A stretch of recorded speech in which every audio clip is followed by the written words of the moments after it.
Jimmy Kimmel Live forced a refilm show after Kamala Harris disrupted.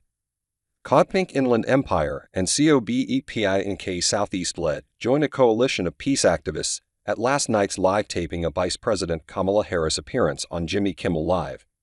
The activists, representing groups such as Chino Valley for Palestinian Liberation, Palestinian Christians for Justice, Pasadena for Palestine, Claremont Graduate Students for a Free Palestine, and Autonomous Residents of Los Angeles, were there to remind people that there is no business as usual during a genocide.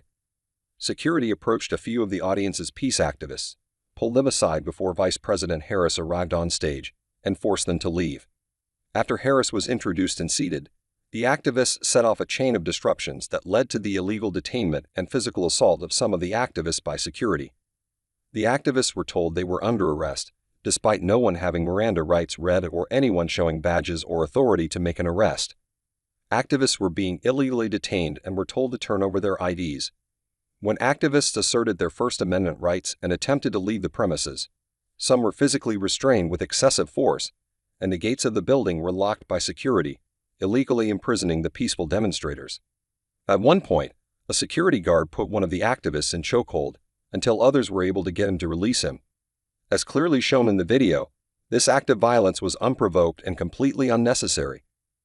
The coalition of organizations demand the Jimmy Kimmel Show address and apologize for the unnecessary use of brutal force that left the man bruised and swollen.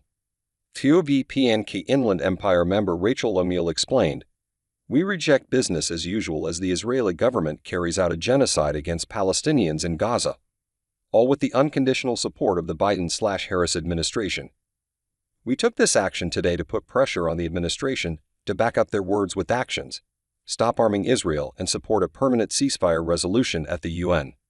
After being detained in the building's atrium, security finally unlocked the gates and released the activists without further incident. They joined the other previously removed activists outside for a Free Palestine rally.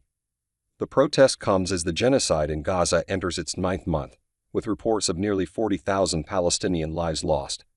Activists criticize the Biden administration for its continued support of Israeli military actions. Organizers note that Harris has taken to the campaign trail to talk about the need to protect women's rights, while signing off on sending bombs that have killed and maimed over 20,000 women and children in Gaza. The demands for immediate action, an arms embargo and cessation of aid to Israel, alongside a call for a permanent ceasefire to end the ongoing violence and humanitarian crisis in Gaza and the West Bank, are echoed across the country as the movement for a free Palestine grows and Israel's apparent intent to cleanse Palestinians ethnically becomes more evident.